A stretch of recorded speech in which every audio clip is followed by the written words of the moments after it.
오늘 우리에게 주시는 말씀은 스가랴서 3장 1절로 10절까지의 말씀입니다. 스가랴 3장 1절로 10절 교독하겠습니다. 대제사장 여호수아는 여호와의 천사 앞에 섰고 사탄은 그의 오른쪽에서 서서 그를 대적하는 것을 여호와께서 내게 보이시니라. 여호와께서 사탄에게 이르시되 사탄아, 여호와께서 여호와께서 너를 책망하노라. 이는 불에서 보낸 이슬린 나무가 아니냐. 여호수아가 더러운 옷을 입고 천사 앞에 서 있는지라. 여호와께서 자기 앞에 선자들에게 명령하사 그 더러운 옷을 벗기라 하시고 또 여호수아에게 이르시되 내가 내 죄악을 제거하여 버렸으니 내게 아름다운 옷을 입으리라 하시고 내가 말하되 정결한 관을 그의 머리에 씌우소서 하매 곧 정결한 관을 그 머리에 씌우며 옷을 입히고 여호와의 천사는 곁에 섰더라. 여호와의 천사가 여호수아에게 증언하여 이르되 만군의 여호와의 말씀에 내가 만일 내 도를 행하며 내 규례를 지키면 내가 내 집을 다스릴 것이요 내 뜰을 지킬 것이며 내가 또 너로 여기 섰는 자들 가운데 왕래하게 하리라. 여호수아야, 너와 내 앞에 앉은 내 종류들은 내 말을 들을 것이니라. 이들은 예표의 사람들이라. 내가 내 종 싹을 나게 하리라. 만군의 여호와가 말하노라. 내가 너 여호수아 앞에 세운 돌을 보라. 한 돌에 7 눈이 있느니라. 내가 거기에 새길 것을 새기며 이 땅의 죄악을 하루에 제거하리라. 만군의 여호와가 말하노라. 그날에 너희가 각각 포도나무와 무화과나무 아래로 서로 초대하리라 하셨느니라. 아멘. 오늘 본문 스가랴 3장은 이 스가랴에게 임한 8가지 환상 가운데 4번째 환상에 대해서 기록하고 있습니다. 이전 3가지 환상은 이 예루살렘의 회복에 대한 초점이 맞추어져 있었다면 오늘 본문에 제시된 이 4번째 환상은 이제 새로운 시대에 다가올 영적 정치적 지도자인 이 대제사장 여호수아에게 초점을 맞추고 있습니다. 오늘 본문은 대제사장 여호수아가 더러운 옷을 입고 여호와의 천사 앞에 서 있고 그 오른편에서 사탄이 그를 정죄하며 서 있는 장면으로 본문은 시작됩니다. 여기에 더러운 옷을 입고 있는 여호수아는 죄를 지은 이스라엘을 의미하고 이러한 이스라엘을 참소하는 자로 사탄은 그의 오른편에 서서 그를 참소하고 있는 것을 볼 수 있죠. 본문 2절과 3절을 보십시오. 여호와께서 사탄에게 이르시되 사탄아, 여호와께서 너를 책망하노라. 예루살렘을 택한 여호와께서 너를 책망하노라.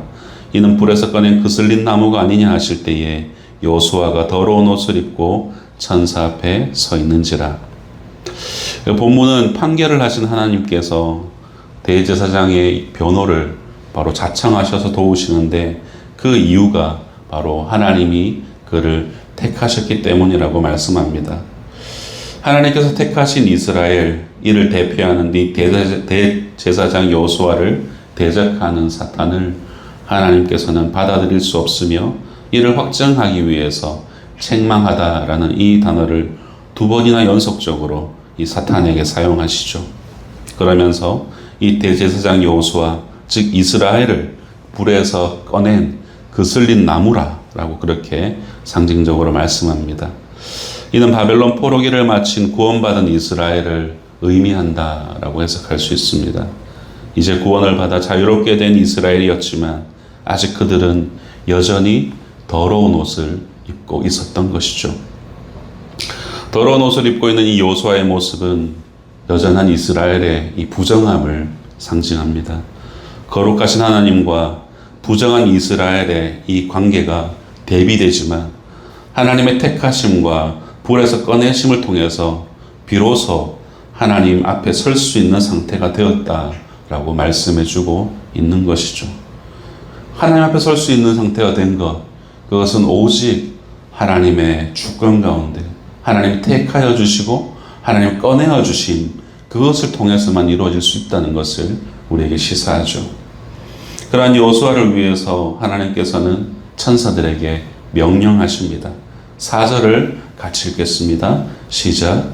여호와께서 자기 앞에 선 자들에게 명령하사 그 더러운 옷을 벗기라 하시고 또 여호수아에게 이르시되 내가 내 죄악을 제거하여 버렸으니 내게 아름다운 옷을 입히리라 하시기로. 아멘.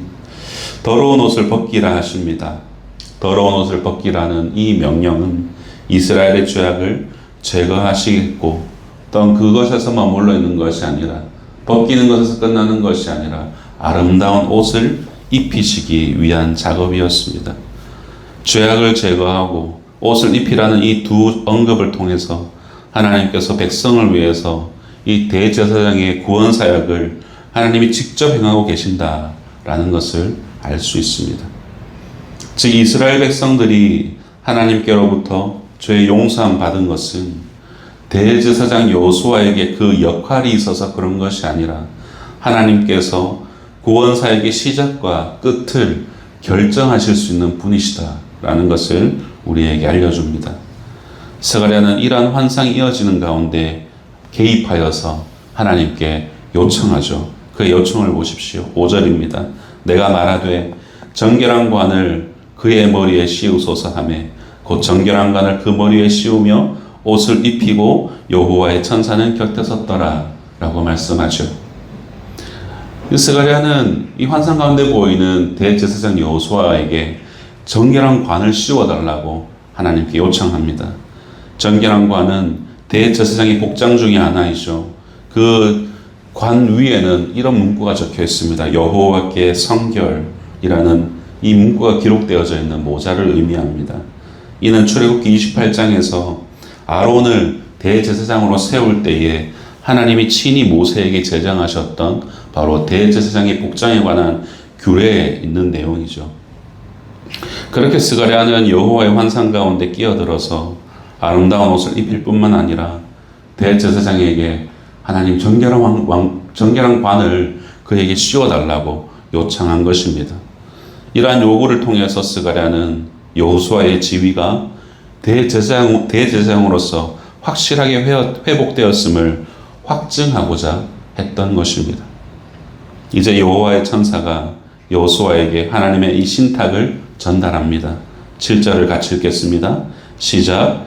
만군의 여호와의 말씀에 네가 만일 내 도를 행하며 내 규례를 지키면 내가 내 집을 다스릴 것이요 내 뜰을 지킬 것이며 내가 또 너로 여기 섰는 자들 가운데에 왕래하게 하리라. 아멘. 이 부분을 보게 되면 두 개의 조건이 있고 그 두 개의 조건에 따른 세 개의 결과가 나오는 것을 알 수 있습니다. 두 개의 조건이 무엇입니까? 먼저 여호와의 길을 행하고 여호와의 규례를 지키라라는 것을 말하고 있습니다. 이 조건이 성립되면은 첫 번째로는 하나님의 집을 다스릴 것이고 두 번째로는 하나님의 뜰을 지킬 것이고 세 번째로는 하나님과 자유롭게 왕래하게 된다라는 결과를 알려줍니다. 여기서 하나님의 집을 다스린다라는 것은 그분의 성전을 다스린다는 의미로 영적인 권위를 갖고 제사장적인 사명을 지속적으로 행할 수 있게 된다라는 것을 의미합니다. 그리고 하나님의 뜰을 지킨다라는 것은 이제 지어질 이 성전이 우상 숭배와 죄악들로 인해서 더럽혀질 것을 이 하나님의 뜰에서 이미 성전으로 가기 전에 막아낸다라는 것을 의미합니다. 마지막으로 하나님과 자유롭게 왕래할 수 있다라는 것은 제사장의 특권, 즉 1년에 한 번 지성소로 들어갈 수 있는 대제사장의 특권과 그리고 성소를 마음대로 왕래할 수 있었던 이 제사장의 특권을 누리게 된다라는 것을 의미합니다. 곧 이 세 가지의 결과는 모두 이스라엘이 제사장 나라로서의 이 사명을 다할 수 있게 된다라는 것을 의미하는 것이죠. 이스라엘을 향한 하나님의 택하심은 바로 그들의 허랑방탕했던 삶, 우상 숭배와 점철된 죄악에도 불구하고 하나님은 그들을 강권적으로 택하시고 그것을 꺼내주시고 더러운 옷을 벗기시고 아름다운 옷을 입히시고 정결한 관을 씌워서 제사장으로서의 면모를 갖추게 하시는 것으로 볼 수가 있는 것이죠. 그리고 다시 한번 그들에게 기회를 주시면서 하나님의 도와 규례를 따름으로써 제사장으로서의 이 직무를 이어갈 것을 명령하고 계신 것입니다. 성도 여러분, 이 말씀이 우리에게는 무엇라 요청하고 있습니까? 하나님께서는 대제사장 여호수아의 환상을 우리에게 말씀으로 보이시면서 혹여라도 우리가 걷고 있을지도 모를 우상 숭배의 길, 죄악의 길에서 떠나 하나님의 길과 하나님의 말씀의 규례를 따르라 라고 다시금 요청하고 있다라는 것을 우리는 잊지 말아야 됩니다. 내가 느끼는 감정이나 내가 겪고 있는 환경이나 상태와는 상관없이 하나님께서는 여전히 우리에게 주의 도를 행하며 규례를 지켜라 라고 말씀합니다. 그리할 때에 우리는 세상 속의 제사장의 나라로서 하나님과 세상을 연결하는 그 직무를 감당할 수 있는 것입니다. 결국 이 환상은 미래에 대한 약속, 예언으로 마무리됩니다. 8절에서 9절 보십시오. 대제사장 여호수아야, 너와 내 앞에 앉은 내 동료들은 내 말을 들을 것이니라. 이들은 예표의 사람들이라. 내가 내 종 싹을 나게 하리라. 만군의 여호와가 말하노라. 내가 너 여호수아 앞에 세운 돌을 보라. 한 돌에 7 눈이 있느니라. 내가 거기에 새길 것을 새기며 이 땅의 죄악을 하루에 제거하리라. 이러한 일련의 과정은 예언을 통해서 종말적인 사건으로 귀결되는 것을 우리에게 일러주십니다. 여호수아와 그의 동료들은 예표하는 사람들이다 라고 정의하죠. 바로 환상 가운데 보이신 이 대제사장 여호수아는 진정한 구원자인 메시아를 예표하는 것이고, 본문에는 그 진정한 구원자를 싹과 돌이라는 이미지를 통해서 설명을 하고 있습니다. 여기서 싹은 예레미야의 예언을 인용한 것이죠. 예레미야 23장 5절을 보십시오. 여호와의 말씀이니라. 보가 때가 이르리니 내가 다윗에게 한 의로운 가지를 일으킬 것이라. 그가 왕이 되어 지혜롭게 다스리며 세상에서 정의와 공의를 행할 것이며 라고 말씀하죠. 여기서 사용된 가지, 이것은 히브리어로 제마흐라고 하는데 이 본문의 싹과 같은 단어를 사용합니다. 본문의 싹도 제마흐라는 단어를 사용하죠. 하나님에게서 다윗에게 한 의로운 가지, 한 싹을 일으키실 것이며 그는 정의로 다스리며 자기 백성에게 구원을 가져다 줄 것이라고 약속하셨습니다. 바로 메시아에 대한 예언이죠. 오늘 본문에서 언급된 이 싹이 그러한 인물이며 대제사장 여호수아는 메시아를 예표한다는 것을 하나님께서 말씀하신 것입니다. 돌 역시 또 다른 메시아의 상징이었습니다.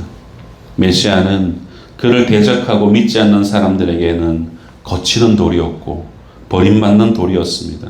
그러나 그를 의지하는 자들에게는 영원한 피난처와 같은 반석이 되셨고 교회의 모퉁이 돌이 되셨고 교회의 기초석이 되셨습니다. 이 돌에는 7 눈이 있다고 말합니다. 7이라는 숫자는 완전함을 의미하고 결국 이 돌은 무한하고 전지전능하다라는 점을 알 수 있습니다. 이러한 무한하고 전지전능하신 메시아의 사역은 이 땅의 죄악을 하루 만에 제거하시겠다라는 선언으로 이어지고 있는 것이죠. 이러한 메시아의 사역으로 인해서 평화와 번영을 누리게 될 것을 마지막 10절은 우리에게 약속합니다. 10절을 같이 읽겠습니다. 시작. 만군의 여호와가 말하노라. 그날에 너희가 각각 포도나무와 무화과나무 아래로 서로 초대하리라 하셨느니라. 아멘. 포도나무와 무화과나무는 이스라엘에서 평화와 번영을 상징하는 흔한 표현이었습니다. 그리고 그곳으로 초대한다라는 것은 단순히 초대해서 그곳에서 잘 먹고 잘 사는 것을 넘어서 사람들을 초대하여 하나님의 약속하신 축복들을 함께 누리게 된다라는 의미로까지 확장해서 볼 수 있습니다. 그런데 이 모든 일은 그날에 이루어지는 것이죠. 여기서 그날이라는 표현은 구약 성경에서 종말론적인 날에 대한 전형적인 표현, 그것이 바로 그날이었습니다.